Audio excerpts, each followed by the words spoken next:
Hello everyone welcome back to Das tutorial. आज आम्भे माने विज्ञान related most important 25 GK questions discussion करबा। ताले चलंतु अधिक डेरी न करिके आजिर क्लास टी आरंभ करदबा। ताले समस्त प्रथम प्रश्न को देखंतु। हमर प्रथम प्रश्न रे कोन देले ना मानव शरीर रे केते प्रतिशत जल थाए। ताले मानव शरीर रे केते प्रतिशत जल थाए 60%। तापरे नेक्स्ट देखंतु मानव शरीर रे सबुठारु छोट हाड़ केउंटी। ताले सबुठारु छोट हाड़ केउंटी स्टेप्स जोटा कि कानर एक छोट हाड़। ओके तापरे नेक्स्ट को जिबा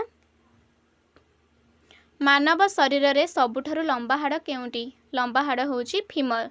ओके तापरे नेक्स्ट जिबा 4 नंबर को। 4 नंबर देखंतु मानव शरीर रे सबुठारु शक्तिशाली हाड़ केउंटी। एइटा मध्य फीमर। ओके तापरे नेक्स्ट जिबा 5 नंबर को। मानव शरीर रे सबुठारु दुर्बल हाड़ केउंटी।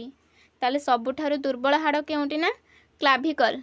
ओके क्लाविकल हेउची सबुठारु दुर्बल हाड़ जेउटा कि छाती और हाथ को जोड़ी थाए कांध हाड़ जोटा को कहा जाए।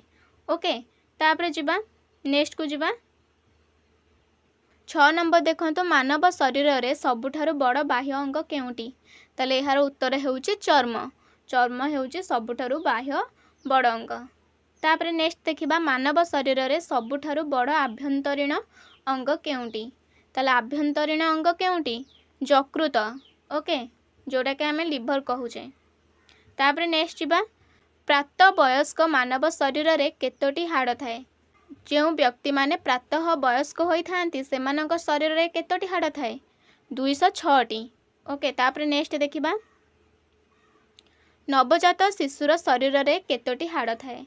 ताले नवजात शिशुर शरीर रे केतोटी हाड़ थाए 300 टी। तापरे नेक्स्ट 10 नंबर को जिबा नेक्स्ट देखंतु खपुरी रे केतोटी हाड़ थाए। ताले खपुरी रे केतोटी हाड़ थाए 8 टी। 11 नंबर देखंतु टिबिया हाड़ मानव शरीर रे केउ अंश रे रहे। ताहले एइटा हबो कोन पाद लिखि देइछि किंतु एटा हबो गोड़। पाचन प्रणाली मानव शरीर रे केउठी आरंभ हुए। केउठा आरंभ हुए मुहरु हुए। ओके तापरे जिबा 13 नंबर को केउ अंश मानव शरीर रो श्वास प्रश्वास को नियंत्रण करे किए से फुसफुस। तापरे 14 नंबर देखिबा मानव मुहरे केतोटी हाड़ थाए। ताले मानव मुहरे केतोटी हाड़ थाए ना 14 टी। ओके तापरे नेक्स्ट जिबा आरबीसी लाल रक्त कणिका रो आयुकाल केते दिन। ताले केते दिन 120 दिन। तापरे नेक्स्ट देखंतु डब्ल्यूबीसी बा धला रक्त कणिकार आयुकाल केते दिन होई थाए ना 12 रु 20 दिन होई थाए।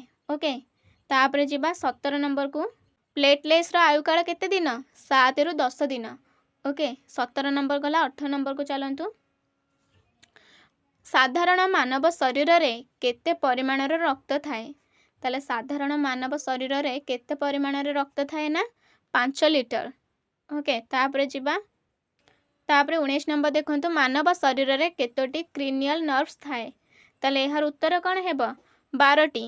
ओके तापरे नेक्स्ट देखिबा 20 नंबर देखंतु मानव शरीर रे केतोटी स्पाइनल नर्व्स थाए। ताले केतो जोड़ा ना 31 जोड़ा। ओके सबुठारु शक्तिशाली मानव शरीर रो मसल्स केउंटी। ताहले सबुठारु शक्तिशाली मसल्स केउंटी ना जीभ। ओके तापर देखिबा 22 नंबर देखंतु चक्षुर केउ अंश सबुठारु सेंसिटिव किंतु कोनोसे रक्तनाली नाही। ताले चक्षुर केउ अंश सबुठारु सेंसिटिव किंतु कोनोसे भी रक्तनाली नाही। ताहले एहार उत्तर कोन कोरोनिया। ओके तापर देखिबा 23 नंबर देखंतु डीएनए रो आकृति काहा को कुहा जाए। काहा कुहा जाए ना डबल हेलिक्स। ओके तापर देखिबा 24 नंबर मानव मगज बा मानव मस्तिष्क रे केतोटी अंश थाए। केतोटी 3टी अंश थाए। ओके तापर देखिबा 25 नंबर केउ टिश्यू हाड़ को हाड़ सहित जोड़े। ताले केउ टिश्यू हाड़ को हाड़ सहित जोड़े। ताले एहार उत्तर कोन हबो लिगामेंट। ओके लिगामेंट हाड़ को हाड़ सहित जोड़े। ताहले सांग माने यह थिला आजिर 25टी जीके क्वेश्चंस। जदि आपण मानकु भिडियोटी भल लगी ताहले निश्चिंत लाइक करंतु एवं कमेंट करंतु, ता सहित निज निज सांग मानक सहित शेयर करंतु एवं नेक्स्ट वीडियो रे पुणी थरे देखा हेबो। से पर्यंत रहिली नमस्कार। जय हिंद, जय भारत, जय श्रीराम एवं वीडियो को शेष पर्यंत देखिथिबा जोगु धन्यवाद।